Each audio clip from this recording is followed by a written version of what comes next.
Hey everybody, I think we're live. I'm super excited. If we haven't gotten a chance to meet yet, I'm Erin and I help web designers and developers learn to run their businesses better. And today I'm here with my friend Brad, and I first met Brad probably about a year ago. I was looking for a coding tutorial and one of his popped up, and I kind of started following him and really liked the way that he taught. And we actually got to meet in person at Craft and Commerce this past year, and super cool guy who shares a lot of my philosophies in terms of running a freelance business. So I'm super excited to introduce him to you guys today and have him share. He's going to kick off basically this whole training and teach you guys lots of great freelancing things. So I'm super excited about it. I hope you guys are too. Brad, do you want to go ahead and take it away? Totally. Thanks so much, Erin. I just want to make sure everyone can see me. I just switched the screen back to me here. So let me know if everyone can see me. Cool. Thanks again, Erin. That's a really some very kind things to say. I had the pleasure of meeting Erin as well, as she mentioned, in Craft and Commerce. And it was really cool getting to meet in person and kind of realize that, hey, yeah, we actually have a lot in common. And sometimes when you meet somebody in person, you don't know if they're like what they are online, or if they're kind of a character or something like that. So it was kind of cool to see, hey, these are real people, and Erin's solid. So thank you for that intro. And I'm really excited to have so many of your audience members here. That's really, really cool. So, hey, everybody, how's it going? I want to let a couple more people roll in here. And while we're waiting for that, I want to give you a little rundown on the software that we're using here, Crowdcast, to host this live webinar. Down below here, you'll see ask a question and polls. I might be pointing in the wrong direction if I'm reversed, but somewhere down in the bottom left corner, ask a question and polls. If you have any questions about freelancing, about this presentation, about the workshop, about running a web design and freelance business, go ahead and ask it in there. At the end of the near the end of the workshop, I'm going to be answering questions on the spot. Plus, Erin is here. She's going to be hanging out the whole time. So if you have questions, Erin will also be answering them in the chat and in that questions tab. Also, there's a polls section, and I want to give you a chance to go through and vote on basically the things that are there. I'm asking you things like, what is your craft? What's your freelance experience level? Your main struggle? It just helps Erin and I understand who's here and what you're struggling with, so that I can be of service to you throughout this entire thing. So it looks like as you guys are voting, I can see them being voted on live here. 44% of you are web developers. 38%, it's actually kind of going up now, are web designers. So we got a lot of web designers and web developers. The next in line are graphic designers, so creatives and techies alike. I'm not surprised. And we got about 40% brand new freelancers. So you're just starting from scratch, semi-experienced. It's pretty even. We got brand new, semi-experienced, transitioning 22% full-time is pretty cool. So we got a good mixed bag in here. Now, for those of you who are transitioning or full-time, don't be worried about the title, how to start a freelance business, even if you have no clients, because you probably have clients or you have experience. So don't let that discourage you. There's actually going to be so much in this that helps you specifically. The title, it just kind of helps focus the topic, so that anyone who's starting from scratch, they're not worried as well. So everyone's going to get a lot of value from this. What's your number one struggle? A lot of people are struggling with finding clients, where to start, getting that consistent income. Luckily, we'll be talking about those things today. And why do you want to be a freelancer? 52% of you are saying freedom, and that entails freedom of time, freedom of choice. Those are the biggest things, getting to work on the things you love, go on vacations when you want. I'm assuming I'm hitting the mark here. And a few other things, work from home, run my own business.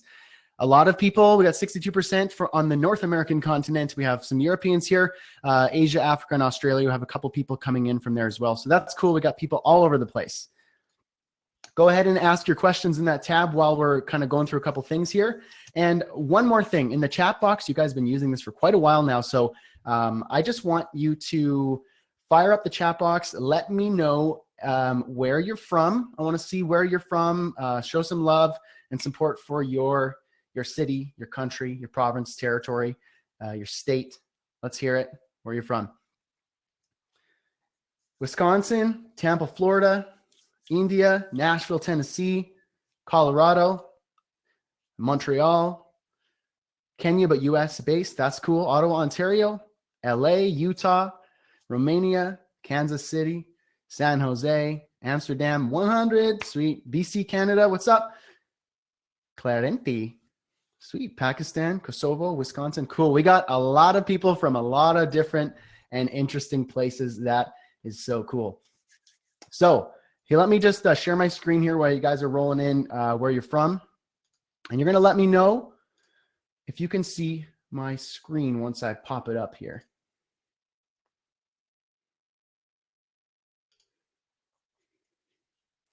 So let me know if you can see this screen here.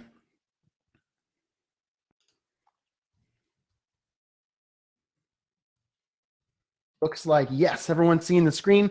Love it. Okay, so let's get to it, shall we? So this is how to start a freelance business, even if you have no clients or experience, but do not worry if you're transitioning or full-time, this is for you as well. And don't hesitate to ask questions throughout. We have Erin here as well, and I'm going to be doing live Q&A at the end as well. So as we get started here, I want to let you know that I have a free gift if you stick around to the very end. Now, there will be a replay, so technically you can get this after, but you'll be missing out on a lot of really good stuff if you don't get to hang out live. So do your best to hang out live. If you're at work and you got to be working, then put in those headphones and just do what I used to do and pretend you were working. But don't tell your boss I said that. So stick around to the end, you get a free gift, 60-point project management checklist. This is something that is really useful. I actually use this and I thought, hey, I can actually give this to other people. It includes everything you need to ensure that you have before you start any client project. So stick around for that. And now let's do this.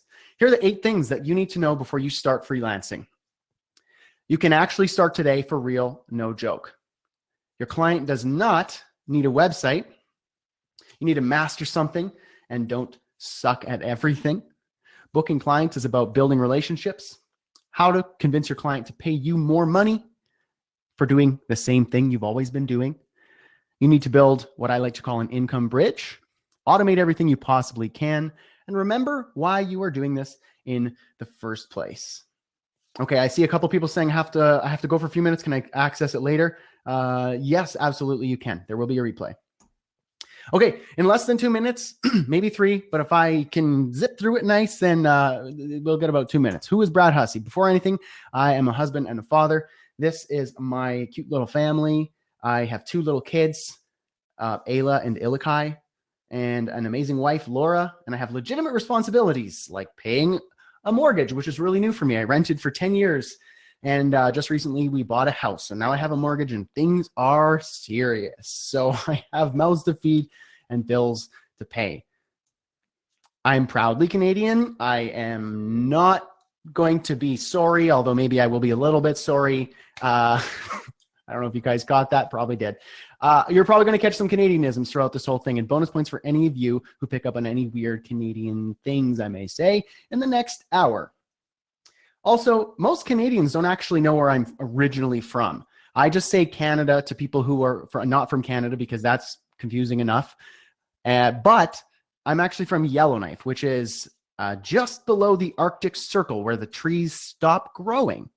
So it's pretty cold up there where I'm originally from. But when I tell Canadians where I'm originally from, they're going, oh, where is that? So I actually confuse Canadians. So what I just like to say, just to keep things simple, is that, hi, I'm Brad from north of the wall. Now, for those of you who don't catch the reference, I'm sorry, but here is a weird picture of my face on Jon Snow's head. I'm just going to imagine everybody's laughing. I'm laughing at myself here. All right, so let me give you a quick journey on my my timeline on my journey to becoming a freelancer. Here is 2006. Trust me, people are laughing. Thanks, Ike. 2006, I went to musical theater college. Yes, I did. I wanted to become a Broadway star, not a joke. I had no coding experience whatsoever or anything like that, but hey, I could tap dance, and everyone knows that tap dancing is what gets you jobs. Not. I did learn some Photoshop. However, and hey, quick side note, I see Emmanuel says I don't have sound. Just refresh. Anyone having any tech issues whatsoever, refresh. You will be fine and you'll be able to come back. You won't lose your spot. All right. So I did learn some Photoshop so that I can edit my headshots, as you can see right here. That cheesy photo of me trying to get acting jobs. 2008, I built my first website with iWeb. Right there is the screenshot of bradhussey.ca, the very first version of it. I used it to sell my music. And as you can see, it was built with iWeb, drag and drop. I had no coding experience or design experience. I just messed around with Photoshop and I just liked my iWeb software. I also got to build a website for a family member, again, for free with iWeb. So still no experience whatsoever. I'm starting from actual ground zero here. 2009, the next year, I got married to the love of my life, Laura, and then I moved to Vancouver, BC, Canada. I know that there's some people here from BC, so what's up? How's it going? Enrolled in Capilano University at a program to learn design and code. So I started my technical skills here. But within the first 2 months, I was able to book my first $500 client while still in school. So I only knew some basic HTML and CSS. So anyone here who thinks that they don't have enough skills to start freelancing, I'm going to call BS on that because I didn't know anything. 2 months later, I only kind of knew HTML and CSS and got paid $500 to build a website. So there's no excuse. Most of you here are better than I was when I started at the very beginning. So there's no excuse. I'll show you how it's done. 2011, 2012, a couple years later, graduated. I was hired as a front-end developer, my first salary studio job, which was really exciting. But then after 1 year, I quit. But I was smart and I negotiated with my boss to keep them on as a client while they found my replacement. Hint, hint, if you're quitting your job, don't burn bridges. Try and keep them on as a client. I started freelancing full-time in September 2012. Only after crunching the numbers and seeing if I could actually financially make it happen. We also became minimalists and really minimized our lifestyle so that we could have really, really low cost of living so that my very small full-time freelancing income at the time would pay for the bills. 2013, 2015, fast forwarding to now, started teaching online and blogging as a way to start normalizing my income. The ups and downs of freelancing is hard, so I wanted more income so that I could pay the bills and the new baby that was on the way.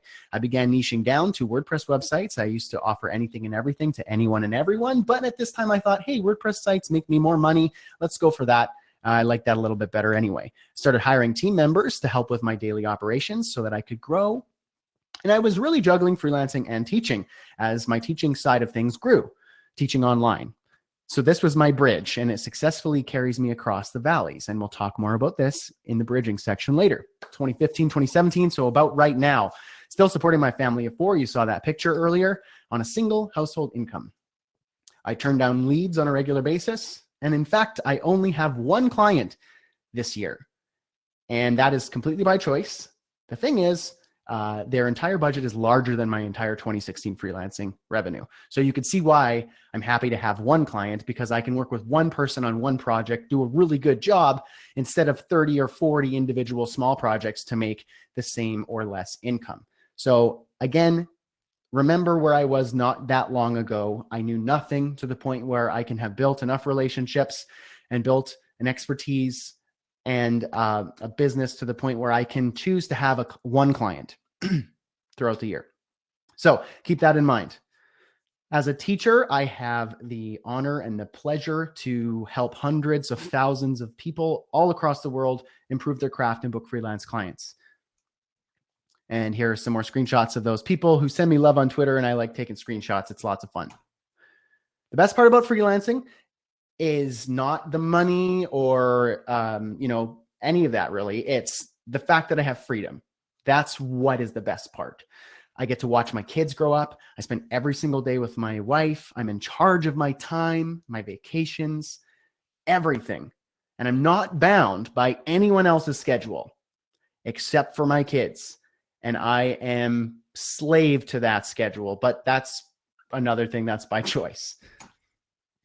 But the thing is here, I'm not that special. I don't have the magic ability to achieve freelancing success. I wasn't predisposed to successful freelancing business. I'm just a regular guy from Canada with wife, kids, and a mortgage. A lot of you could probably relate to this. I freelanced on the side for a few years before even thinking about making that full-time leap. I struggled as a full-time freelancer to earn consistent freelancing income. 1 month, in fact, I made less than $700, which was less than rent. So I technically couldn't pay rent. We had some stocked away, but that was a scary month.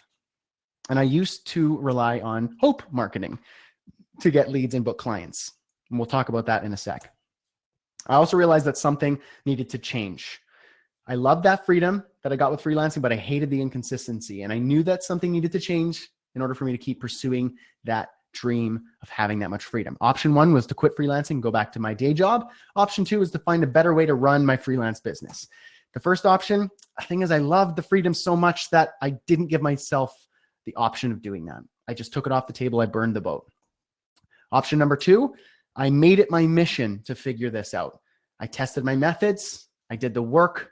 I really, really tried my best to figure out what's wrong. What do I need to do? I tested everything. And eventually I realized that I, total pun intended, cracked the code to freelancing. I realized that I was doing it the wrong way. I began to see repetitive patterns in my clients and my income and the projects and my mood. And 100% of my strategy was based on hoping clients would call. And as you can imagine, that's just not really going to work out for you, hoping that you get business. So I thought, is this the way that other businesses operate? If you open up a restaurant, if you open up a massage clinic, if you open up a chiropractic practice, if you open up a retail store, are you hoping for clients and customers? No, you're actively trying to get them. So I switched my thinking to me operating a business, and I totally scrapped thinking that I was just a freelancer.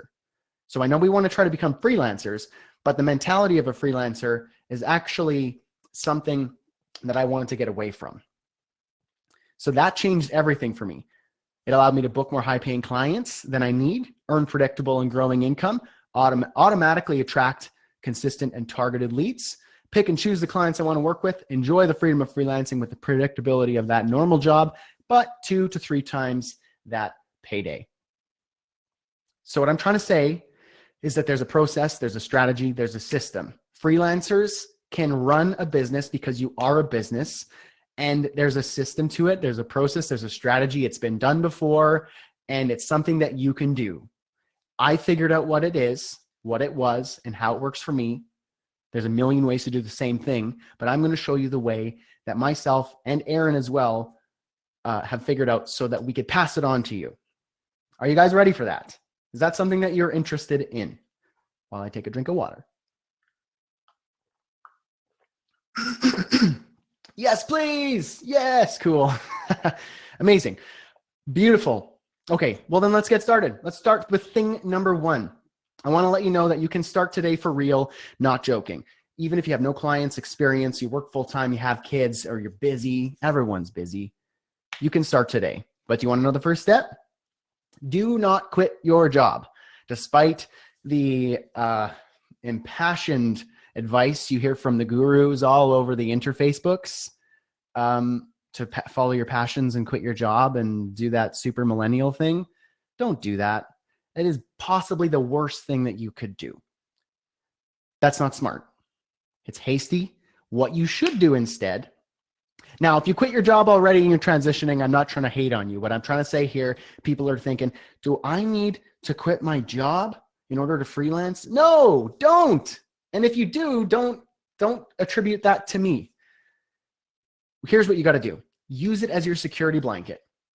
Have that consistent income while you build your freelance business on the side. But then you're like, wait, what if I don't have time? I'm working a full-time job. I'm busy. I'm going to call BS on you because you do have time, and I'm going to show you how much time you actually have. You have at least 20 free hours per week. Some people have 40, maybe some people have 12, but 12 hours is better than no hours or quitting your job and having no money to start freelancing. Here's what you got to do. Every day for 1 single week, wake up with a journal, a notepad, something. Every hour of the day, write down what you are doing and what you did. You know, what time you woke up, what you did that hour. Do that the entire day until you go to bed. Do it for a week. At the end of the week, look back and review what you've been doing. Audit your week and see, hey, I've been spending too much time watching Game of Thrones. I've been spending too much time watching Netflix. I've been spending too much time watching the game or going out with friends, going out for cocktails, going out for drinks. Axe throwing is a really popular thing nowadays for some reason. I'm doing too much axe throwing. Whatever it is, you can see where you're wasting time. Social media, the scrolling, when you're sitting down and you see people just doing this all the time. They're not growing a business. So don't do that. Wake up earlier. Go to bed later. Wake up at 5. Go to bed at 1 a.m. It doesn't matter whatever works for you, there's time. So audit that week, optimize it, and prioritize building your business. And I guarantee you're going to find 15, 20, 30 hours in that week that you can use to build your freelance business while you're working full time. Now, I noticed somebody here Scott says, I was lucky. My wife already had a successful business I could lean on during the transition. That's beautiful. If you have a spouse or a partner who is working full time and they're cool with you building a business, then you've got your security. Imagine if you worked full time or part time, your spouse worked full time, and you were building your business on the side. You have got a great setup to build your business right there. Does anyone have any questions about thing number 1? Quick little question spot here. We'll have some water and then we'll jump into thing number 2. Manuel says, no. Dujo says the day job part. Paul says, what if you have no job in the first place? Paul, if you don't have a job in the first place, I really suggest you find one. Doesn't matter what it is, something that pays the bills. If it's something that is more interesting to you, like in the field, or you can get a studio job or something like that, then I recommend trying to get something. Here's the thing though, if you have a full-time job and it's in the field you're doing, design, development, in the creative or technical field, make sure in the contract there isn't a non-compete that does not allow you to build your freelance business. Sometimes jobs will try and sneak that in there so you can't actually get away and build something. So keep that in mind. A lot of studios, don't do that, but that's something to do your due diligence. Otherwise, get a job of some sort. Anything, $10 an hour, $15 an hour, whatever it is that you got to do, just to have something to make some money. Avantika says, is it necessary to get a job are you planning to freelance in? You don't have to get a job in the field that you're planning to freelance in. No, you're trying to just have a consistent income while you're building your freelance business. Up to you what that job is. Okay, let's move into thing number 2. Your client does not need a website. This might come as a surprise for some of you, 60% web developers, 40%, whatever the number is, web designers. You're probably thinking, what kind of workshop did I sign up for? Of course my client needs a website.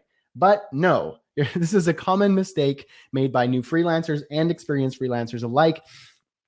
Your clients don't need a website. They need a solution to their problem. The client needs your expertise. It just so happens that you're a web designer or a web developer. As soon as you can understand that every project is a problem that needs to be solved, you are leagues ahead of your competition. And that is the position that you want to be in. Of course, you're a web developer, designer, graphic designer, consultant, whatever, I don't care. Those are the tools, not the solution. When I hired somebody to build the fence around my new house, I didn't hire them based on their hammer or their drill. I don't care about that. Of course, I do care that they have tools, but that's not something that is my problem or my worry. I want to know, can you build the fence? Do you understand what I need? When I say I want this, this, this, and this under this price or whatever it is, here's my budget, here's my timeline. And they say, yes, I understand. Here's what we can do. Here's some ideas of what we can do. We can get started this time. And then great. I at no point ask them about their hammers or their tools. That would be weird. So if you are trying to market yourself as the person who designs websites and makes really good websites, and you're the website person, and you use HTML or you use Photoshop or the latest and greatest techie technology, that doesn't matter unless you're trying to get a job at a studio when they're trying to look for a front-end developer, ninja, or some crap. But that's not what we're talking about here. So what is the solution? What does your client actually need? They need more sales. They need more leads, foot traffic, online traffic, subscribers. They need something measurable. So how do you discover what your client's problem is? Well, you ask questions. You go deep. You ask them and they will tell you. Keep going until you find out what's actually hurting their business. So they might say, I need a new website. I want something fresh. I want something nice and sexy. But that's not what they need. They might think they need that, but go deep until you find out, there's a new shop competing with me down the road. They look like they've got a great marketing strategy, and I'm worried that I'm losing business to the young, fresh faces that are just down the road. I want to be able to stay on top in my niche, and I can't lose this. So what are you going to do to help me? That is what you want to find out. Now, can you create a solution to remove that pain? Yes. That's what you got to look for. Then you put something together and propose something to them. So your client needs a solution, not a website. Does anybody have any questions about thing number 2? I see people asking if they have no audio. There will be a replay, Benny. Just maybe refresh. You've tried 2 different browsers, not getting any audio. If you tried compatibility mode, that might help. Avantika says, I have competition from young college grads. Cool. Okay. No, my audio is not muted. I'm pretty sure everybody's listening in. All right, let's go to thing number 3. Master something and don't suck at everything. Probably heard these phrases. The riches are in the niches, and jack of all trades, master of none. Now, I hesitated with the first one because I hate the word niche. I don't think that is the proper way of pronouncing it. For me, it's niche. It sounds just more delicate, more sexy. Niche is a little bit too itchy. So don't say that. The riches are in the niches is what we're going to say from now on. Jack of all trades, master of none. There's something to those. Here's the deal. At first, it's okay not to niche down. You could take on anything and everything, not necessarily because it's going to work well for you, but it's a learning lesson. It's really a bad business model, but like I said, it allows you to learn who you like to work with, what you like working on, what you hate, the types of clients you enjoy, the ones you want to avoid, and so on and so forth. It helps you figure out kind of where you want to be. So you need to find that focus, your own little niche. There are 2 types of niches, though. There's the audience niche and the expertise niche. If you narrow down in your audience, that means you have less people to serve. And so that means it's easier to serve them. Now, don't think that you have less people so you have less customers. You just have a more concentrated, defined audience. I'm not asking you to have an audience of 3 people. I'm asking you to have a type of audience that you want to serve so you could speak directly to them and serve them easier rather than everyone. And if you have if you narrow your expertise, the skills and the expertise you need to learn, then you have less stuff to master. So you're not always chasing down the latest, greatest technology. So how do you find that audience niche? Ask yourself these 3 things. What types of businesses are you interested in? What businesses can you reach out to? And what businesses have marketing budgets? Put those 3 together, list out things of each category, and come up with some combinations. You have to workshop it a bit, and it's not going to just come to you right away, and it might take a little while, but workshop it a bit and you will figure it out. Your audience niche is a combination of these 3 things. So think of these 3, put them together. Somewhere in the middle is going to be an audience niche that you can serve. You can have a few too and test them out. How do you find that expertise niche? Ask yourself, what are you good at? What do you love doing? And what do clients pay for? I call it the power, passion, and profit because it sounds like I'm like super like Tony Robbins or something like that. The power, passion, and profit, 3 Ps. What you're good at, what you love doing, what clients will pay for. Put them together, list out what you're good at, what you love doing, and what clients will pay for. You might love horseback riding, but you might not be able to find a business in there as a web developer. But maybe you can. Maybe there's like an equestrian center in your area for like racing horses, and you're really passionate about it, and you're good at developing custom WordPress websites. And this equestrian center, they're trying to do signups to get racing and blah, blah, blah, blah, blah. You get the idea here. List out your power, your passion, and your profit. Find somewhere in the middle. You've got your expertise niche. Put these 2 together and you'll have an audience, and an expertise that you can serve that audience with. Now you're going to have a number of things in your audience niche, number of things in your expertise niche. You're going to want to try and workshop that until you find a good combination. There is no set it and forget it kind of one-hit wonder. It takes some testing and some experimentation, but you will find it by doing it like this. And you don't have to be super, super niche down. It can be broad until you figure out what's really working. Does anybody have any questions about thing number 3, master something, don't suck at everything, finding those 2 niches?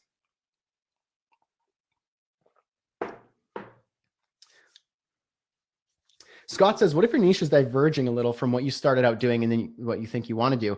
I don't necessarily like it as much, but I'm good at it and I do get referrals for it.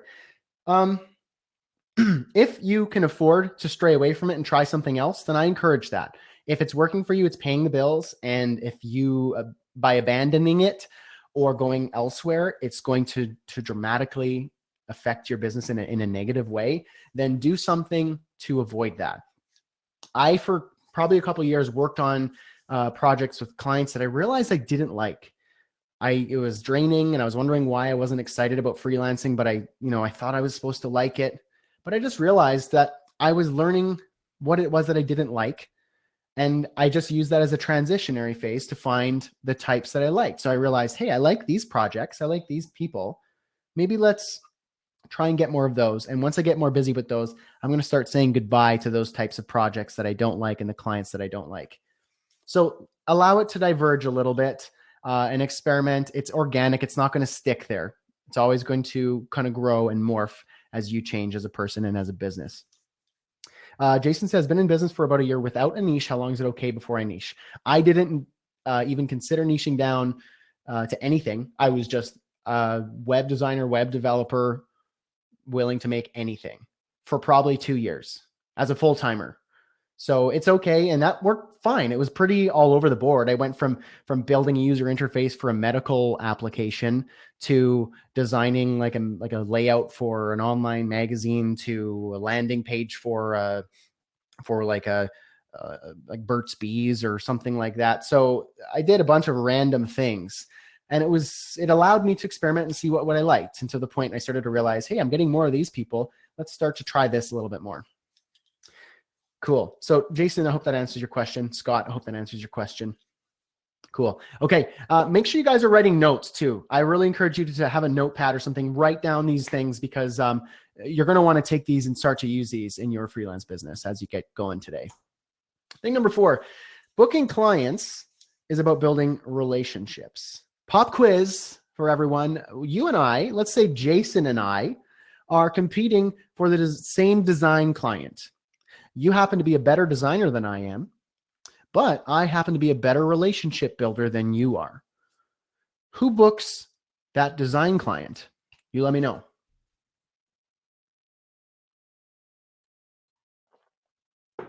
Yep. Jason says you do. That's correct. Yep. This guy books that client. I wonder why. And that's because people want to do business with people they trust. If you want to book more clients, you got to gain their trust. You don't need to be best friends with your lead. You just need to build an honest, professional relationship with them. You need to connect with them, learn about them, and just be real. So how do you build a relationship with a lead? You start by asking questions, and keep this in mind the entire time. Your goal with that person is a relationship, not a client, at least yet. So you're not trying to hammer in there and try and get money or book a client awkwardly. You're trying to just connect with them. Be a professional connection. You're both local business owners. Maybe you're at the same conference, you're at the same workshop, you're at the same coffee shop. You have something in common, the fact that you are standing in front of their face. So keep that in mind. You want to connect with them. So when you meet somebody at one of these places, conference, convention, chamber of commerce, anything like that, be friendly, be honest, be genuinely interested in them. Ask them, hey, what's up? How's it going? You know, we're at the same conference. Like, what did you think about that last talk? Or, I love lattes from here, or whatever it is you want to do. Just be real. Ask them some questions. Learn who they are. Learn about their business. If you're at a business and you're talking to a business owner, Ask some questions. You'll begin to uncover some great insight into their personality, what excites them, their business, and ultimately their pain points if you get into deep enough of a conversation. People are willing to spill the details. People want to talk about themselves. Let's say the conversation is naturally coming to a close, the transaction is done, or something like that. Do not try to sell to them. Do not use that as an opportunity of, oh, hey, I'm a web designer. Do you want me to build your website? No, don't do it. Don't do that. Instead, nurture the relationship. Ask them for a follow-up. You know, I'd love to talk more about your business. Can I buy you a coffee tomorrow at noon? Or just, hey, it was great seeing you. I come in here every Tuesday, so I'll probably see you next Tuesday if it's a coffee shop or a cocktail place or something. Have a follow-up. Don't just let the relationship end there. Just build a connection. Love to chat with you later. Can I get your email? Something like that. If there's no luck and you just can't quite, get a connection with them, or maybe you aren't able to book a follow-up with them in some sort of way, that's okay. Just grab their card or their email and just send them an email and just say, hey, it was great chatting with you today. That's it. I love talking to you about that thing, that new equestrian center that opened up. Maybe I'll see you horseback riding sometime. Do you kind of get what I'm saying here? Now, here's the deal. This route is hard because it's the long game. It's not the quick and easy advice of, yeah, sign up for Upwork, sign up for Fiverr, and just like put your websites up $5 and you can make a business out of that. That's not what I'm going to ever say to you. This is the way of building a business. If there's one thing you take away from it, it's booking clients is about building relationships. This client that I have this year, the one client that paid for the entire year and is bigger than last year, is from a relationship building standpoint. I built a relationship with somebody. I worked with them on a project. They liked me. They liked my stuff. We were nice to each other. 2 years later, they call and say, hey, I have a big ass project. Do you want to work on it? Yes, there we go. Done. I didn't have to do anything. You got to talk to people. You've got to, because building relationship converts better than cold calls, cold emails, cold, conversations, but it also leads to referrals. Maybe you don't get that client from a conversation, but hey, maybe they say, I know a guy who might need your services. That's the highest converting lead, the referral. Hold up. I see some people here talking about being introverted. Who's introverted here? Let me hear it. Who's got that introverted tendencies, whether you're full on introvert or you there you go. Kevin, Fem Creations, Erica, Scott, Catherine. Depends on my mood, says Mark. It's terrifying. Michael, Igor. Yes. Probably most of you are introverted to some major degree. I'm going to ask you specifically a question. To whom are you more comfortable offering your services? A stranger or someone you know? Relationship building. Exactly, Mark. Someone you know. Exactly. Relationship building. It effectively eliminates that cold call, that awkward conversation, the sales call. It eliminates it. You do not ever have to really do it, specifically with strangers, because you're not trying to make a sale. You're trying to establish a relationship. You're not trying to make a sale. You're trying to make a friend of sorts. Selling comes later when it's easier, when you're connected, when you know who they are, you know their business, you know their problems, and you could just put the two together. It sounds like you're having troubles with this. You know what? I've actually helped a couple people fix that exact problem. If you want, I can send you a proposal with a couple different options on how I can help you out with that, Mark. Anyone can do that. So next time, here's the thing. Next time you're at your favorite local business, today, tomorrow, you're going to be there in the next few days. Next time you're at your favorite local business or one that you frequent, ask the person who is helping you, how's business going today? It's not hard to ask a simple question. Get those 4 words out, and you might be surprised by their answer. Anybody can do that, introverted or otherwise. Okay, so anyone have questions about this? Or any comments or thoughts about thing number 4? Michael says, someone I know or someone that I was referred to me by a trusted source, of course. Paul says, plays up by stuttering, stammering, no words coming out when in public, but not always. Paul, next time you're at your coffee shop, you're at the bar, you're somewhere, the dentist, and you're talking just like a normal person, just ask them, how's business today? Maybe they opened up their falafel shop, whatever it is, and they opened in the last, few weeks or a couple months. Say like, hey, looks like you guys opened up pretty recently. I'm just curious how everything's going. That's it. Nothing else. And they'll say, oh, you know what? Yada, yada, yada, yada. We're having problems with this, but you know what? It's really awesome. It's really exciting. Thanks for coming in. You're a customer. They're going to want to help you and they're going to answer your question. It's pretty easy to do that. Scott says introverts can be turned into a good listener. People like that. Of course, people like when you listen to them. So let them talk about themselves. Introverts can use this to their advantage. So use that to your advantage. Jason, how much time of your week do you spend on this intentionally? As much as you want. Anytime you're out at a business, use any conversation as an opportunity to just talk to somebody. Remember, you're trying to build a relationship. You're not trying to build a client, and not everybody you talk to is ever going to be your client. It's just an exercise, first of all, in putting yourself out there, saying hi, asking them a question, seeing what people say. And then when you're at the conference, when you're at the convention, when you're at the Chamber of Commerce, when you're at the meetup, when you're at anything, you're out with friends and there's a friend of a friend who started up a business and you're just chatting and you had a drink and you said, hey, you opened up a chiropractic shop. That's sweet. When did you do that? Tell me about it. Easy. All right. Thing number 5, convince your client to pay more money for the same thing. This, again, is a common struggle for freelancers, is to get out of that $500 price range or that $1,000 price range. I'm assuming many of you are stuck in that, where you kind of get paid that $500 project, that $1,000, whatever your price range is, you get stuck in that rut. So how do you get out of that? Option A, you gradually increase your price year after year. That's what I did for a few years. And I wish I didn't do it that way. I wish I did option B, which is package those services as products, even though they're services, and offer your client the choice of more than one product. Let me show you how that works. Here's what normally happens. The lead says, hey, I need a website. How much is it going to cost? And you say, how does $500 sound? Now what just happened? Your client has one single choice, a yes or a no. You've just effectively eliminated your chances, and now you have a 50-50 chance of booking a client, just like that. Here's what you should be doing. Your client asks, I need a website, how much? You meet with them, you learn about them, determine their needs.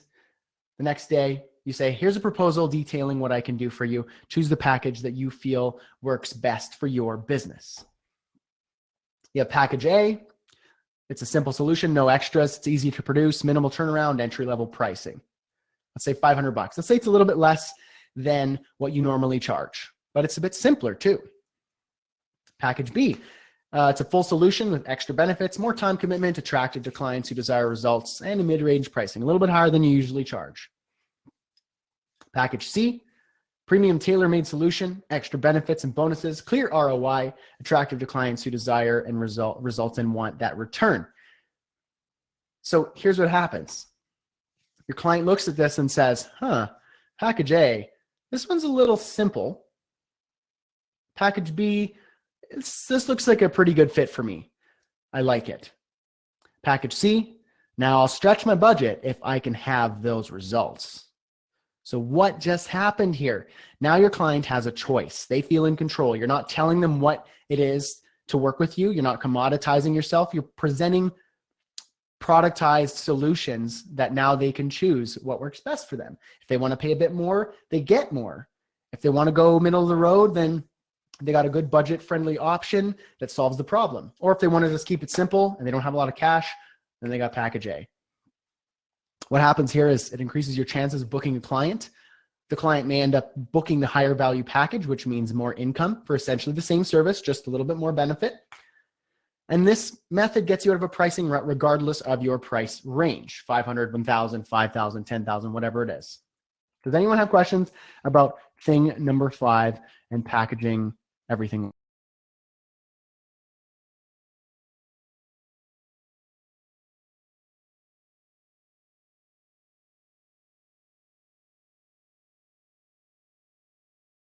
like Delisle says, I agree, good experience. The client wants proof that I'm good, worth the money. Should payments be taken up front as we achieve each goal? The payment method is up to you. I do 50% up front, 50% upon completion of the last deliverable. But on big projects, I also take payment plans. If it's a small project, I'll take it up front. So it really depends. Cool. All right. Let's go to thing number 6. This one's exciting. Thing number 6 is you need to build a bridge. Freelancing income, volatile. It's what scares most people away from freelancing in the first place. I like to call it mountains and valleys. Many of you might know it as the feast or famine cycle. You make a ton of money one month and then nothing for weeks or months. At the first sign of a valley, a lot of freelancers, they head the other direction, quit because they think money's run out. So here's kind of how it looks. You're working, getting paid, feeling good. The valley, you're trying to find work, you're panicking. You're working, getting paid, you go down, you're working hard, you're hustling, you're panicking. This is kind of the up and down cycle of that income feast or famine cycle. The thing is with a freelancer, as a freelancer, you need to learn to embrace the valleys and know that another mountain is coming. Now, some of you might be thinking, but Brad, what if I want the steady income source? I don't actually want that up and down. What if I don't want that? What if I want consistency of a normal job? Of course, we all want that. We want ideally steady and growing income. There's one way that I know of, one tried and true method to achieving that as a freelancer. And that's called building an income bridge. Building a bridge is simply, in its simplest form, creating an additional income source to allow you to get across those low periods a little bit easier. But there's a strategy to making it work really well within your freelance business. Your bridge is ideally related to your core business and should augment your offerings, not divide your attention. If you are building custom WordPress websites for restaurateurs, maybe dog walking is not the best option or landscaping is not the best option. You're dividing your attention. If you can augment your restaurateur WordPress website business, then that is something that you should be trying to do. How can you flush that out? Get more for doing the same. And I like to say the best time to build your bridge is while you're in the valley. That's when you're doing it. So when you're up on the top of the mountain, you're feeling good, you're making money, you're busy, you're working, you feel good. When you're in the valley, it's low, you're quiet, it's not that busy. Use that time to build that bridge.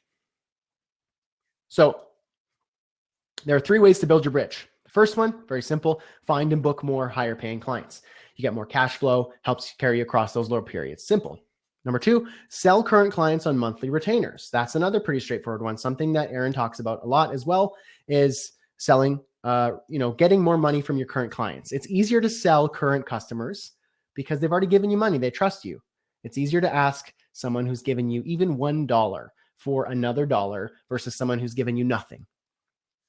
It's also predictable income because it's month to month.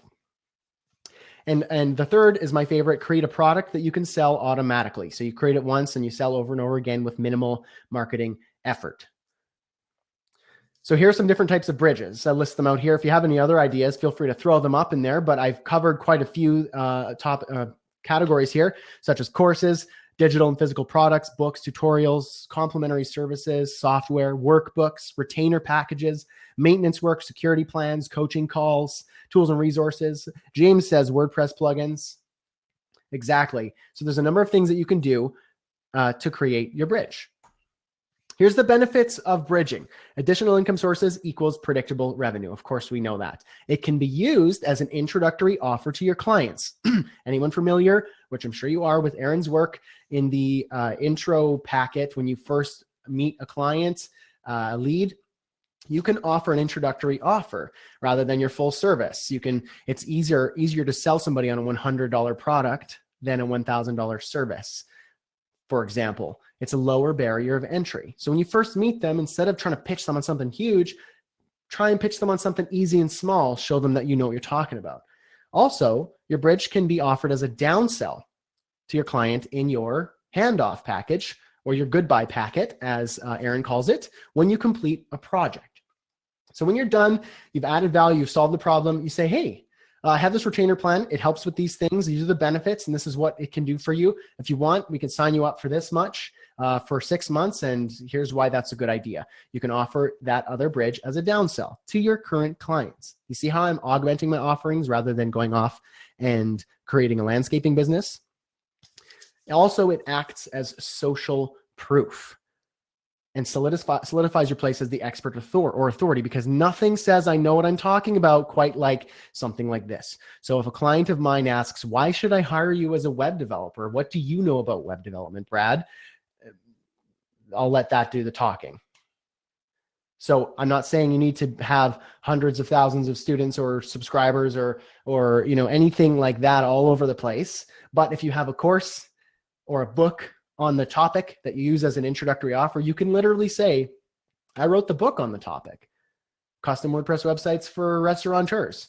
I wrote the book on the topic. Kind of get the idea? So let's use a real world example. This is a web developer. Let's call him Tom. This is Tom.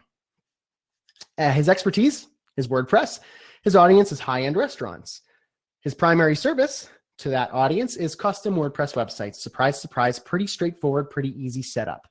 His first bridge is a monthly retainer, helping them maintain their websites, updating things, security, whatever you want to do here. Pretty easy to offer something like that. Very complimentary. Bridge number 2 is an introductory product. A set it and forget it restaurant landing page. He creates a theme that he can sell over and over again, really simple and easy, that his restaurant clients can install, download, purchase, download, and install really easily to have a landing page for their brand new restaurant. Something easy, something low cost, low barrier of entry. Bridge number 3 is a more premium online course for restaurateurs. Maybe it's a marketing thing, showing them how to get the most out of their website, strategy for restaurateurs, whatever you want to do. It's all within the same niche. So how does this bridge the valley? So his primary income source, his service-based freelancing, let's say the first quarter of the year, $4,000, $708, and $2,000. This is kind of a realistic scenario. In fact, the $708 is straight out of my books. That's what I earned 1 month when I first started. Pretty scary. So let's say his first bridge is in there. His retainer plan now carries him across for an extra $220 a month. And he gets another sign-on in March. Bridge number 2, his intro product, that landing page product. Now he's selling 1, 2, and then 3 in each respective month. Bridge number 3, online course. He's selling these to his more high-end restaurateur clients who want to learn marketing strategy and this, that, and the other thing. He's making some extra cash. Just like that, in that first quarter, he made a couple extra $1,000 just by having some bridges that are almost running in the background, essentially, in addition to his service-based freelancing. This makes it a lot easier for Tom to run and grow a freelance business. So just like investors diversify their portfolio for income security to protect their money so it can grow, so they can retire, so that they can have their money in the place that it grows, freelancers can diversify their portfolio of income sources by building income bridges. So the formula for a reliable bridge: service-based income, plus some retainer plans, complementary products, courses, books, whatever it is you want to add in there to augment your offerings. That's a pretty happy damn freelancer. Anyone have questions about thing number 6? I see we got some questions in here. Erin's got it under control. Testimonials are a great social proof, says Erin. Of course, you can get a testimonial. That is a great social proof. You don't need 1,000 YouTube subscribers. You need one client who says, Dujo is like awesome at this. This was the problem we had. He solved it by doing this, or she solved it. I'm sorry, I don't know based on your name. But they solved the problem like this, and I would recommend them just like that. That is worth 1,000 YouTube subscribers just like that.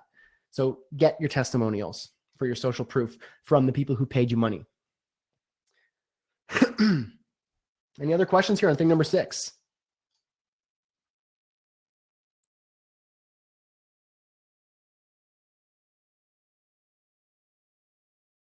I wouldn't unless you need to pay your bills. It's better to build a bridge product.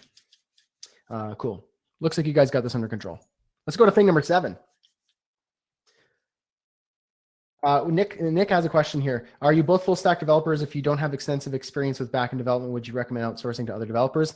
Yes, I recommend. I mean, you could take on anything and everything. Find what you're so good at, and anything that you are lacking in, hire out, subcontract, get somebody on Upwork, get a colleague that has a lower rate than you, virtual assistant, hire that part out. You're a freelance business. You're not trying to be a superhero who says I can do anything and everything. You're trying to run a business. Business owners, you start up a barbershop. For the first bit, you're going to cut people's hair. You're going to take the money and you're going to, run and sweep the floors. But eventually that ain't going to work. You need to hire barbers. You need to hire cleaners, and you need to hire a cashier so you can run the business. Keep that in mind as you run your freelance business. Does that make sense, Nick? Cool. Awesome. Okay, thing number 7, automate everything you can. This is a great topic, segue from what we just talked about that second.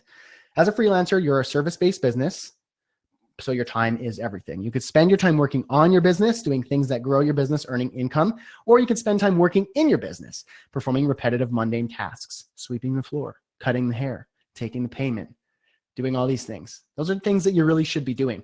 That's maintaining your business. You can maintain your business and never, never, never grow. Don't confuse, there's a great saying, see if I can get it. Don't confuse movement for momentum or progress. So if you're just moving, you're busy, that doesn't mean you're doing good. If you're growing and you're climbing, even if it's slow, that's much better. So keep that in mind. On your business, not in your business. So what do you got to do that? What can you automate or streamline? Prospecting, capturing, nurturing, and closing leads. I use Convertkit. There are many other softwares out there, but both Erin and I are Convertkit fans. Yes. Erin says, I love this. Check this out. This is something you can steal from me. This is what I use in my own setup, and you can flesh it out, change it however you want. I have a sequence that starts out like this. The first day, you get a thank you. A couple of days later, I ask a question. I ask about their business. How's it going? Something simple. I'm not asking anything crazy. A few days later, I send them an educational email. Hey, check out this article. I think it's going to really help you out about that thing we talked about. If this is automated and it's not specific to a conversation you had, and it's just about the fact that you have lawyers as your audience, then you could say, this is a great article that helps lawyers set up their WordPress website really quick. Day 8, another educational email, an article. Maybe you wrote the article. Day 12, another educational email. You're just adding value. You're just trying to help, honestly help. And then ask for a call. Say, hey, you know what? I'd love to just jump on a quick call with you, or do you got time for coffee? Here, schedule a time with me.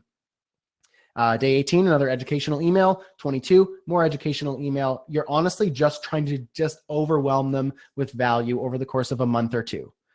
And then by the end of it, you could just say, hey, like, I want to chat more about your business. I'm interested in what you do. Hit me up with a phone call or an email, or if you got time for coffee, let's do this. All this is automated. You never have to actually personally call them or email them with this content. Scheduling meetings and phone calls. This one's so great. Calendly. I use Calendly as well. I'm pretty sure Erin does as well. But there's other services that do the same thing. Basically, you send a link to your Calendly page, and then people choose the time that you're available, and then both your calendars sync up. You get notifications. You meet online on Skype, at the coffee shop, whatever it is you do, and you don't ever have to go back and forth. Saves so much time and headache. Calendly. It's free as well. Qualifying clients, proposals, contracts, and payment. I use Typeform to qualify my clients. I ask them a bunch of questions. What's your budget? What's your timeline? What's your problem? What are you trying to get from me? Where did you hear from me? When do you want to start? This, that, and the other thing. Then I find out if they're the right client for me. If they are, then I will send them a proposal, contract, and invoice in that order, with each step with something like Bonsai, which again is free. So, and all this can be automated and strung together so that you don't actually have to manually send anything. You get a lead through that Convertkit sequence. They book a time to chat with you. A Typeform goes out to qualify them, and then you get the call, the Calendly account, and then proposal, contract, invoice. Those things can be semi-automatic. Project management. Do not waste your time trying to manage a project in the email. Don't ever do that. Always use a project management system. There's free ones like Asana or Trello. Basecamp is the one I use, and I know Erin has one that she uses. Feel free to chime in there, Erin, and let us know if you have Freedcamp. That's what it is. If anyone else has any cool project management systems, pipe up and let me know. Client follow-up, I use Convertkit as well. You could see here, this is my exact sequence that I would use, checking in with you 7 days after finishing a project. I ask them, how's it going? Hope you're doing well. Let me know if you have any questions. I'm here to help. Here's my phone number. Done. A few weeks later, hey, do you have any questions so far? I just want to check in again. It's been about a month since we worked on the project. I'm here to help. Again, easy. Maybe a few weeks later, I'm saying, hey, I was thinking about you, and I think we should try this thing for your site. There's this new thing that's going to help you do X. Let me know if you're interested. And you can upsell them on a retainer package, an additional service, try and get more money from your current client with the purpose of helping them. So all automatic. I never send that email manually. So any of these things, Erin says, I do this too. It's awesome. Of course, it is awesome. So what can you do to automate or streamline? Here are just a handful of the things: prospecting, capturing, qualifying, project management, follow-up, all of these sorts of things you can automate. And this is just scratching the surface. Even implementing just one of these things, you'll save so much time in your freelance business. But if you can implement all these things, you've got a semi-automatic business that grows while you work on your business, not in your business. Does anyone have questions about thing number 7, automating everything you can? Go ahead, hit me up with some questions in there. I'll try and answer them, and Erin will answer them as well. So let me know if anything's confusing, if you have questions about it.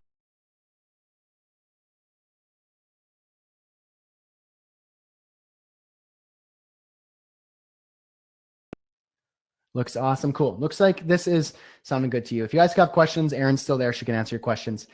Let's jump into thing number 8. Remember why you're doing this in the first place. Starting a freelance business takes courage, determination, and time. Fail because they lose sight of that why. So what you need to do is you need to define your why. You've probably heard of Simon Sinek. He's really popular because of his why brand, finding your why. His TED Talk was huge. I was moved by it as well. And it's become quite this meme to define your why. But the reality is that it's actually a helpful meme. It's actually really helpful. So for me, I have 3 F's: family, freedom, and finances. For me, I take risks. The reasons I take risks is so I could be with my family, so I don't ever have to leave my wife and kids to go off to work ever again. I have freedom of choice. I choose what I want to do, what I want to work on, who I work with, how much time I spend on something, when I vacation, and what legacy I want to leave behind. My boss, there is no boss. I just don't have a boss that will choose that for me. And finances, I don't have an income ceiling by choice. If I want to make more money, I got to work harder and smarter so that I can make more money. That is totally up to me, and my output equals my income. So that is my why. So let me know what your why is in the comments. I want to see that. I want you guys to dig deep, find out what is it, why is it that you want this? And I'm going to look at a couple questions. Robert says, how many hours do you work normally in a week, Brad? I work anywhere from 15 to 25 hours in a week, sometimes 30. With this last couple of weeks, some client work with these workshops and prepping for everything like this, I've been working a little bit more, maybe about 30. But honestly, 15 to 25 hours a week, maybe 30. And that's because I get a lot of work done. I have a lot of automation, and I have virtual assistants that help with certain things, and these are accessible to everybody here. So let me know in the comments. I want you guys to honestly let me know your why. Why are you doing this? Why do you want to be a freelancer? Don't be shy. It could be one thing. It could be the same as mine. Why are you doing this?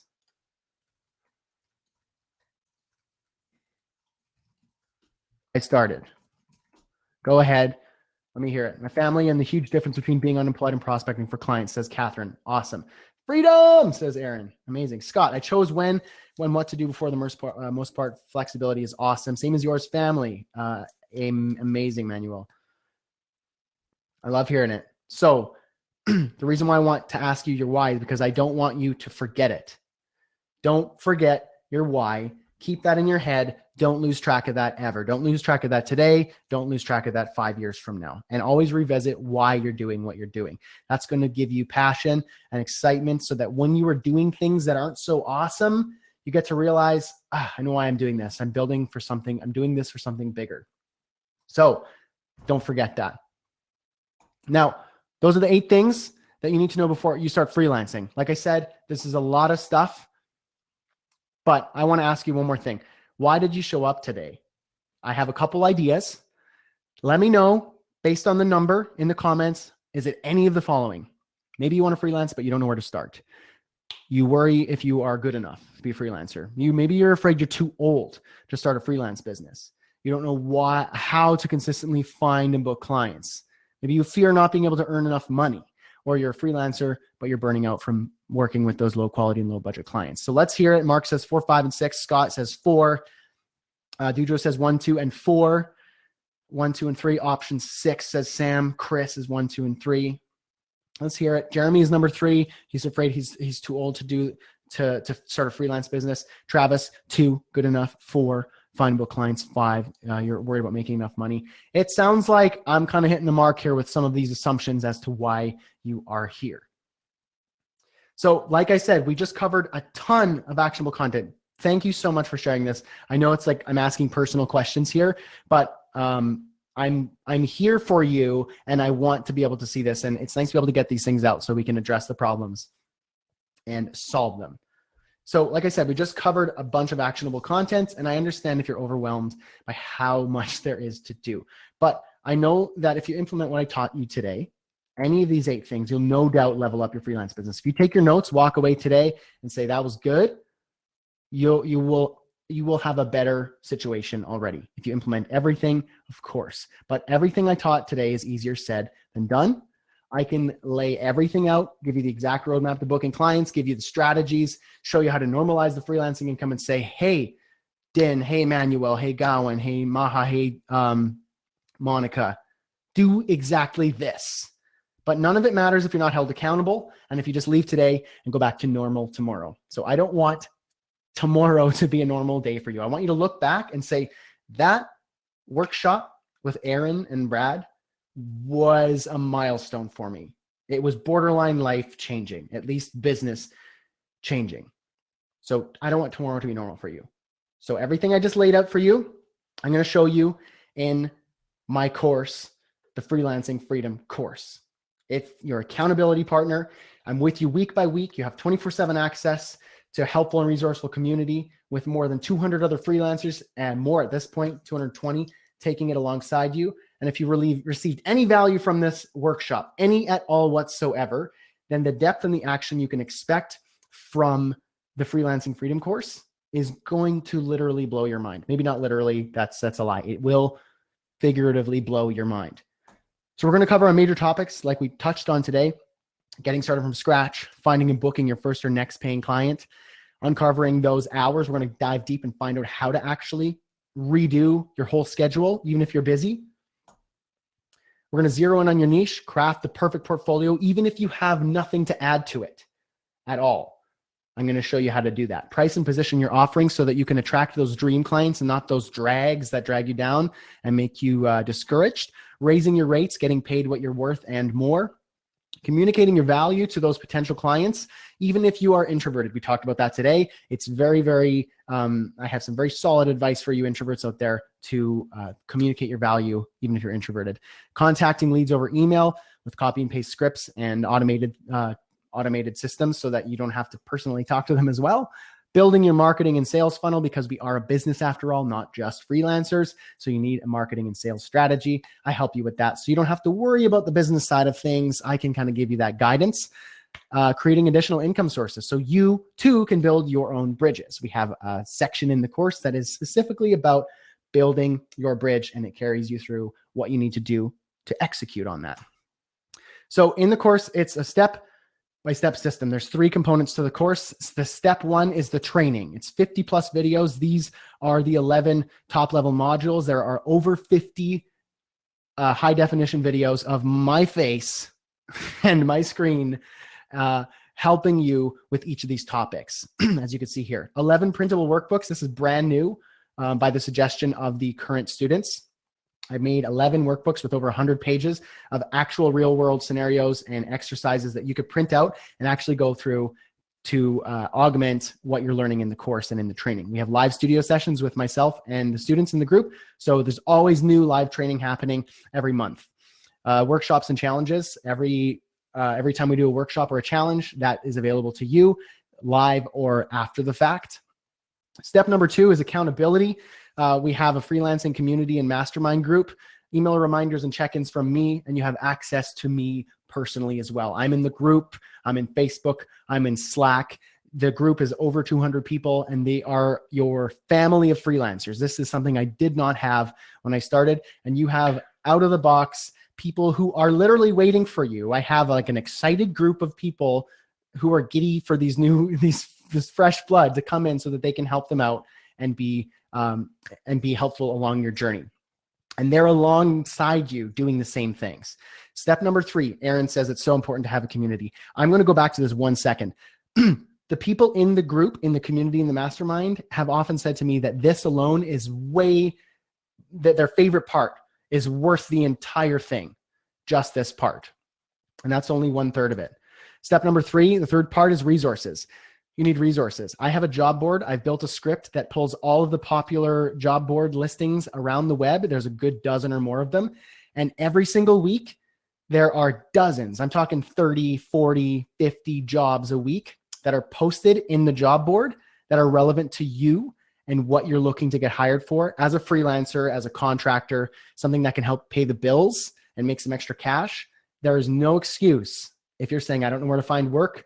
Well, Scott, Travis, Manuel, I'm going to show you exactly where you get jobs. Here's the list. Click on some and apply. That's there for you right out of the box. Collaboration opportunities with everyone else in the course. People have worked with each other, helped each other out, helped each other in sticky situations and client projects, and collaborated on projects. You also get the toolkit, the new freelancer toolkit, with it's a nice package of things that you need so that you can get started properly out of the gate. And there's transcripts for every single video, just in case you're busy and you can't watch my face or listen to my voice and you just want to be able to read.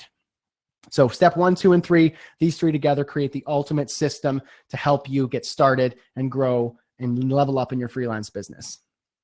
Real students are actually seeing real results. So yes, it actually works. I wouldn't be doing this if this wasn't a functional and valuable resource. These are only a handful of students who are seeing real results, people from all over the world, from Los Angeles to a small town in British Columbia, Canada, Sandy, Utah, Scotland, United Kingdom. We got Norwich. We have somebody in India as well. And these people are seeing actual results. The people who've reported making money in the course have made a combined $40,000 since starting. So, and that's just the people who are letting me know that they're actually receiving results. So I want to see your name up here the next time I do this. I want to have your face, your name, and the fact that you're booking clients from joining this course. Here's a little inside look at what you get. You get real videos. I like to be quirky and silly. Those of you probably know my style as really silly and quirky and weird. And I use that as a technique to you to connect with me and to show you that, hey, like hard concepts like building a business can be fun. And so that's kind of my style. Printable workbooks, a little mock-up of how that might look when you print them out. The Freelancer Mastermind, 5-day automation challenge is a bonus you also get so that you can create those automated systems to email your clients and your leads in an automated fashion. Monthly live studio sessions with me, like this in Crowdcast. We get to talk on topics, answer and ask questions. Craft the Perfect Portfolio Workshop. We have a workshop about making the perfect portfolio. And I also want to let you guys know the fact that you guys are Erin's crew. Erin wanted to throw something in as well. So Erin's going to throw in, when you join the Freelancing Freedom course today in this webinar, she's going to throw in free access to her most popular freelancer workshops, which is like the best complimentary bonus for this entire thing. So you get how to create an intro packet, how to create a welcome packet, and how to create a goodbye packet so that you can streamline that client screening and onboarding so that you can get the right clients before you even start. How do you keep projects running smoothly when you start? What do you get once that client signs up? Everything is in that welcome packet, and Erin shows you in her workshop. And then in the goodbye packet, when you finish, how do you make that handoff simple and even profitable so that your client knows what they need to do, who they need to call, where they get support, all the resources and everything that is involved in handing off a project. And even after that, how do you get more money from them later down the line? So she's going to throw these in. So I really appreciate that, Erin. when you guys sign up. So this is only for you guys who sign up to the live here on the webinar. Now, if you already have these, I know you're our Erin's crew. So if you already have these, then you get a 1-hour coaching call with Erin. So if the workshops you already have, then you get to have one-on-one time with Erin, and we can set that up after the fact. So the big question here is, what is the price? So I'm going to let you know there's 3 flavors of freelancing freedom. Some of you might have a little aha moment here. I'll let you chime in and figure out what's going on. The Inspired, the Hustling, and the Freedom Freelancer. I have 3 packages. The Inspired Freelancer includes everything you just saw. The Hustling Freelancer is everything you just saw, plus 1 private strategy call with me. We get one-on-one time. We're going to find out what's going on with you and how I can help, and I'll give you actionable homework to walk away from. Personal portfolio teardowns and replays. You will send me a link to your portfolio. I will rip it to shreds, tell you what you need to do, give you constructive feedback so that you can have the best portfolio you can possibly have. And you get to watch replays of everybody else's as well. Also, you get 1 year free of Code College. So I give you an entire free year of Code College. You can take all of my coding courses. If you're worried that you're not a good enough developer or designer, you have access to all of my courses. Just to go through at your own pace. In a year, you can get all those courses done 3 times over. And there's a lot of material in there. You get a full year with Hustling Freedom. You get everything I just mentioned, but you get 2 private strategy calls with me. You get personal portfolio teardowns. You get lifetime access to Code College. Anything I ever add is yours for free.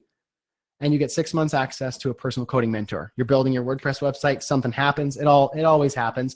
You have somebody in the Slack group who is dedicated to help you, and he will help you with that specific problem. Each of these normally would cost 9 payments of $89 or $129 or $189. You can also pay in full and save some cash. So there's a budget-friendly option and the option that just gets it out of the way right away.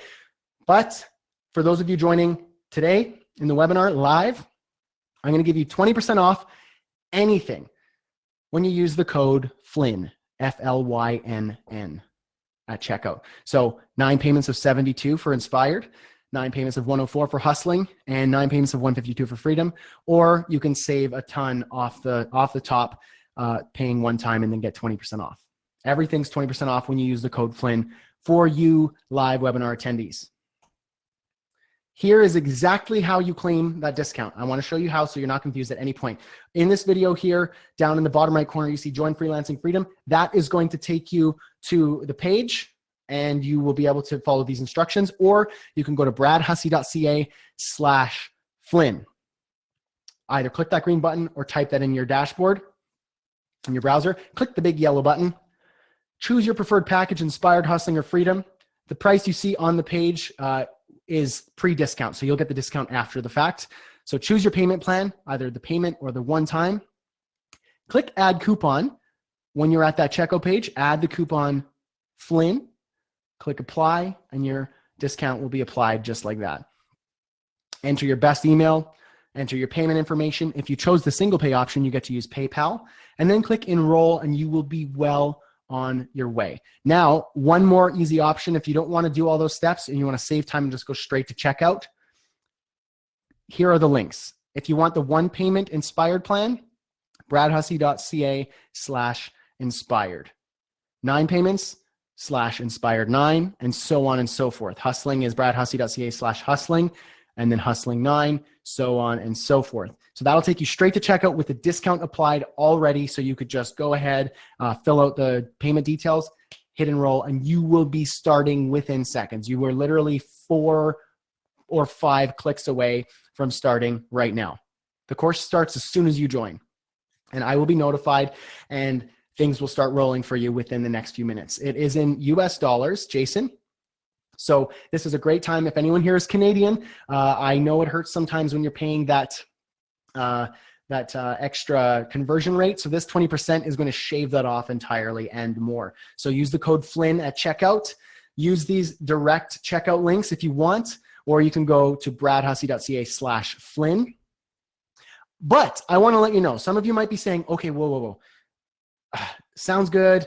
And I trust this, and I think this is for me, but I'm a little worried. That's a little bit, I'm a little bit worried. That might be a little bit steep for me.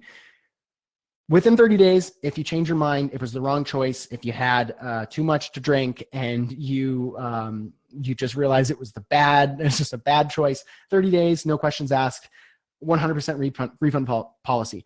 Honestly, yesterday, somebody signed up for the course. Literally 2 seconds later, they emailed me and was like, oh my God, I made the wrong choice. I'm so sorry. I need a refund. Literally within that second before they finished writing their message to me, I said, refunded, it's canceled. You're going to see your money back within the next 24 to 48 hours. Don't worry about it. I'm honest. You get that money back within 30 days. Erin, too much to drink. But this is the best part. This is my favorite part. This is crazy. And I half the time wonder why I offer this, but I'm honest. I have integrity and I'm Canadian and I'm too polite to be sleazy or anything like that. So I want you to know that you're protected in your investment. And I guarantee with my signature 180-day first paying client, 100% money back guarantee. So if you do the work, if you do the lessons, if you watch the videos, if you join the community, you're contributing, you're doing the workbooks, you're trying everything, and it's just not freaking working. And you're just worried that you made the wrong choice and it's 180 days down the line. If you're not getting a client, if this course doing everything doesn't get you your first paying client or next paying client, then you get your money back and you keep the course. So I effectively, with this guarantee, eliminate all the risk for you. It's on me and it makes me sweat every single time I say it. Why? Because it means I have to deliver. I can't, excuse my French, dick around and just try and get your money and then piss off somewhere. It's not going to happen. I'm here to help. I want you up on that leaderboard showing me that you get results. So 30 days, if you made a mistake and this was the wrong choice, you get your money back, no problem. You don't even have to tell me why. Within 180 days of starting, if you don't get a first paying client from doing the work, then you get your money back and you keep the course. So there's no better guarantee than that. I have not seen a better guarantee than that. That's going to light the fire under your butt and it's going to help you to realize that you're protected. So the obvious questions are, how do you go from where you are today to running a freelance business that provides you the freedom you deserve? So you can watch your kids grow up, travel, spend more time doing what you love, generates that income that's tied to your effort and value and not to your time, that automatically prospects and nurture leads and books clients. So you could stop hoping for clients and start picking and choosing the clients you love. And that books high paying clients and projects with high quality clients. So you can make more money by working with less clients. How do you do this? Well, you have a choice. You have a choice right now, this very second, on this beautiful Thursday. Choice one is the DIY approach. I know we all like DIY, but the thing is you have no guidance, no accountability, no community, trial and error, tons of research, books, blogs, podcasts, everything out there. It's all out there for free. This is what I did. And it took about 2 to 3 years before I was confident in even considering being a freelancing full-timer. Choice number two, the option I did not have that I wish I had, freelancing freedom. You get a clear roadmap, you get built-in accountability, family of freelancers, there's 220 of them, high impact training, all the resources that you ever need are in one place and it's always growing. This is a living and breathing course and you get mentorship from me and the others in the course as well. This is kind of the all-in-one package for the freelancer looking to level up, doesn't know how to do that. This is all here for you. It's packaged in and you are in there. You're in the family now. So those are your choices. The doors for the course close in a couple days, in a few days here, Monday, October 9th at 11:59 Mountain Standard Time. So here's what's going to happen. I'm going to give you 10-ish minutes. I'm going to flip my screen here to the timer so that I can actually turn it on because it's so dramatic and exciting. Let me just do that here. I'm going to share my screen. Hi guys, it's me again. I'm going to share that timer so we can count it down. And let's see here. Oh, that's the wrong one. And while we do this timer, I am going to answer your questions. And remember, anyone who wants to, here we go. Timer is on. Let's focus back to me here. anyone who has questions, this is your time. I'm going to answer them. Erin's going to answer them. Always know down here, join Freelancing Freedom. It's right there to get started. Use the code Flynn for 20% off to get the bonuses, Erin's bonuses, and the 20% discount. And let's get to some questions here. Travis says, I wish I can afford this, but I just can't at this time. I totally understand. That is totally fine. If you could send me an email, let me know, what I can do to help. But I'm here to help. So I know it's not for everybody at certain times of the year. So that's totally fine. Let me see. I'm gonna look at some questions real quick here. Erin, you're nailing it. All these questions are just answered. Somebody says, hello again.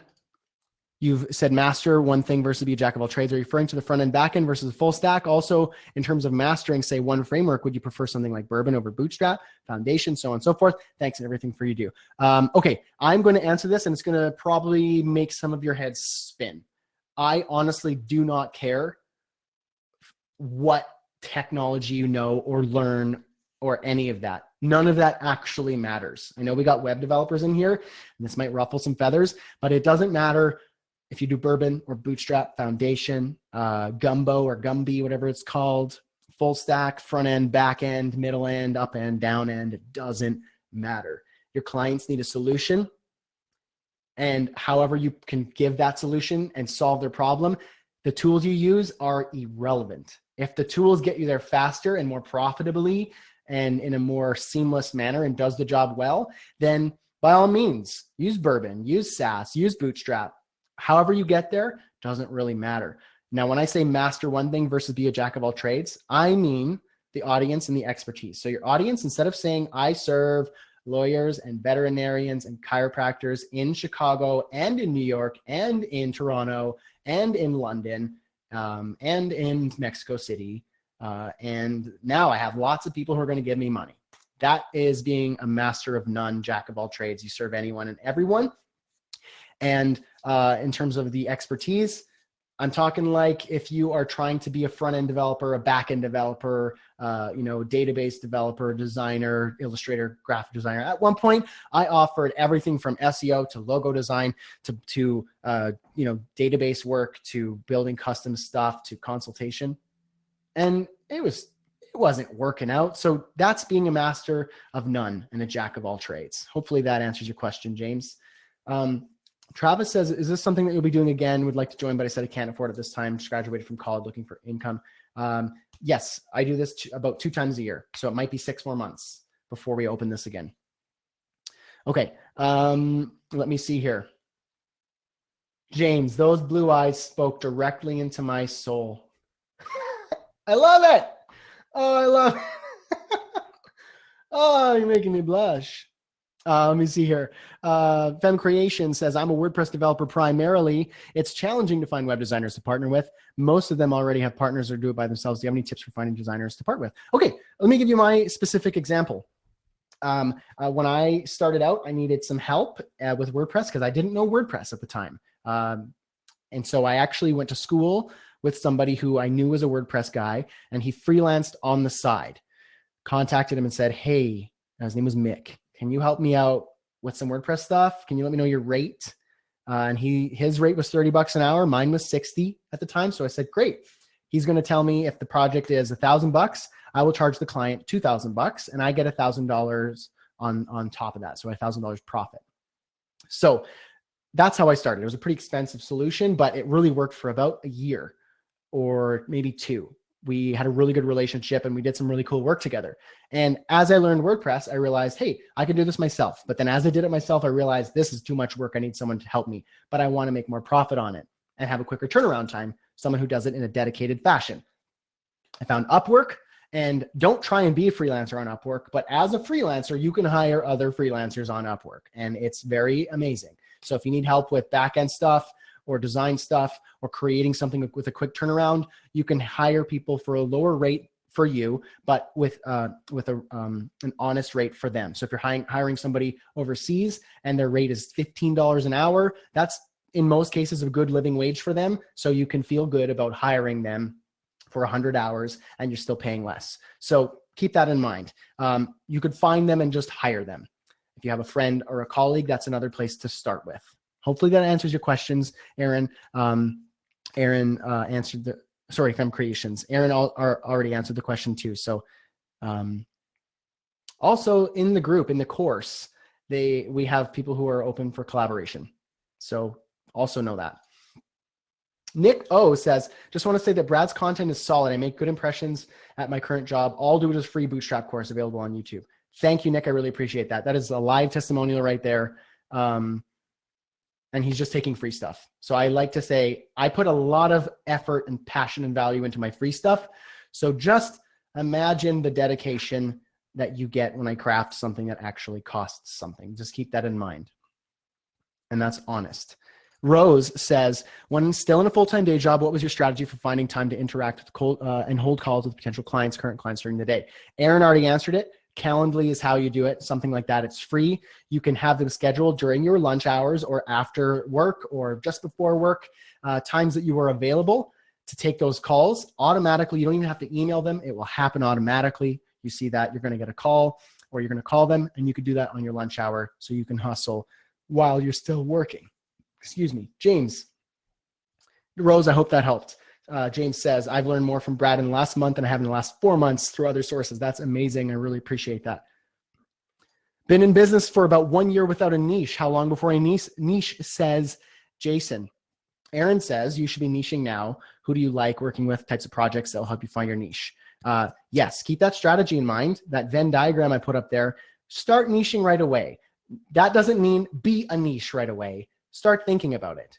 So all the projects you start working on and you're working on, anything and everything you could take on, use that as your evaluation phase that you see. I don't like that. I do like that. That's a bad budget. That's a bad client. That's a good client. I like this person. Use that to start crafting it. And then you can answer your question. Who do you like? Who do you like working with? Who's accessible? And so on and so forth. Jason, I hope that answered your question. Just going to say a couple minutes here to 2:37. I'll leave the timer up for a little bit more as I answer these really good questions. bradhussey.ca/Flynn. The link is here in the comments as well. If you're lazy and just want to click, that'll take you to the page where you can choose your option. 20% off everything plus Erin's bonuses. You get access immediately as soon as you sign up. 20% off. That's a pretty solid deal. Plus those bonuses only available to these live attendees, not even the replay. So if you're watching live, you have a special opportunity. Click that green button, click that link, use the direct checkout links, do what you got to do. Make sure you use the code Flynn, FLYNN, to get that discount. All right. Neha says, to be a successful freelancer, should one be master HTML, CSS, and JavaScript? It depends on your niche, says Erin. What do you want to work with and who do you enjoy working with? Again, this is just tools. This is your hammer. This is your rake. This is your shovel. It doesn't really matter the tools that you learn. Freelancers are business people and they have clients. They serve the clients and solve their problems. The tools you use could be your camera. It could be your HTML. It could be your consulting. It could be your advice. It's a number of different things. Now, what you're probably asking, if you don't mind me crafting your question a little, is to be a successful freelance web developer, should I master HTML, CSS, and JavaScript? If you want to get techie, learning HTML, CSS, jQuery, JavaScript, that's a great place to start. Like I said, my first $500 client, I only this much new HTML and this much new CSS. And that got me my first $500 client.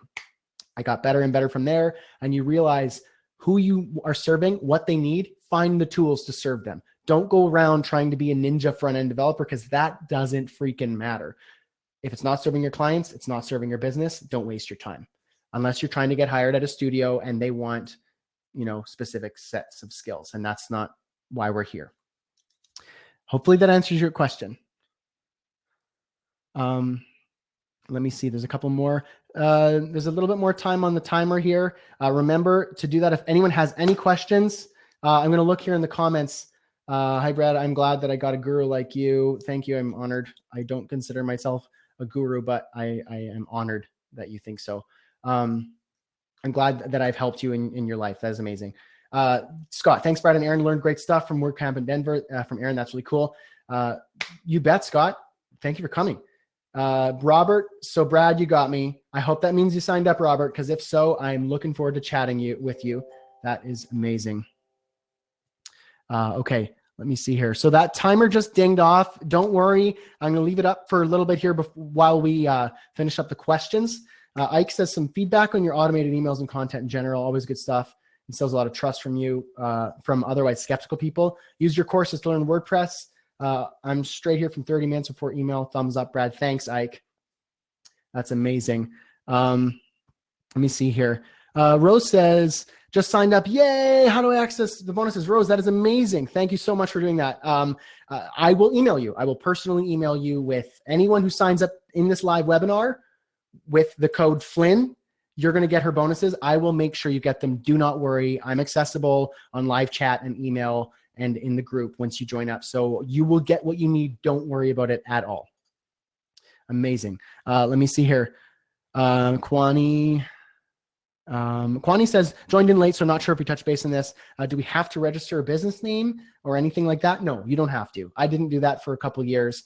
You don't have to incorporate and do all this, that, and the other thing. Those are specific things that you can grow into. We do talk about this in the course as well, but you don't need to be going off and registering your name and getting lawyers and getting this, that, and the other thing. Just start to get that client. Go from there and organically grow and accelerate that way. Hopefully that answers your question. Cool. Sounds like I answered your question.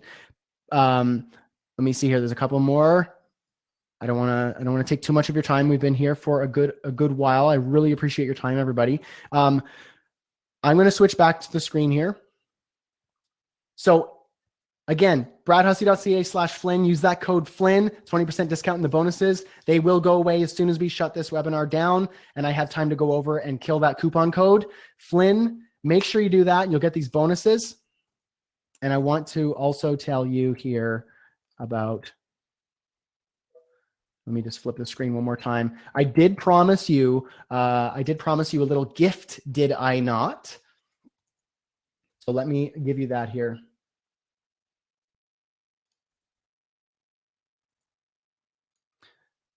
Give me a sec. So bradhussey.ca, click that green button while I'm doing this, while I'm fumbling around, making sure you get that gift. I'm going to flip my screen again. Here we go. This should be the one. Free gift, bradhussey.ca/60 points. That's going to be your 60-point project management checklist. Go ahead and download that. It's no opt-in required. It's a straight up Dropbox link. You're already here. I already got your name and email, so I don't need to ask you to waste time putting that crap in again. bradhussey.ca/60 points. That's your 60-point project management checklist. Please, if you had any value from today's presentation, workshop, webinar, I promise you that you're going to be obsessed with the experience in freelancing freedom. I want to see you there. Try it out. Like I said, it's totally risk-free. 30 days if you make the wrong choice. If you feel like it was the wrong choice for you, I'll give you your money back and you don't have to worry about it. I'm here to help you and to serve you. I'm not here to just get money from you and run away. I'm here to help you. I want to see you on that leaderboard. I want to get that emotional and excited email from you that says, I booked a client from your course. You are awesome. Thank you. Or whatever words you want to use. I want to see you there. Please try it out. You get that 180-day guarantee as well. I am so confident that this is going to work for you. You are Erin's audience, so I know the types of people you are. You're solid, and you're a good fit for this. I cannot wait to see you in the course. Thank you so much for everybody who has joined up. And oops, there we go. And I just want to thank you again from the bottom of my heart. Thank you, Erin. Thank you, Kwani, Robert, Sabrina, Delilah, Eduardo, James, Sam, everybody here. Thanks so much. I hope today was valuable to you. There will be a replay, so you can watch right after this. But the discount and the bonuses will only be available for you live attendees. So please take the chance, invest in yourself. I cannot wait to be a big part of your freelancing journey. Everybody, have a great day, and I will catch you in the course on the flip side.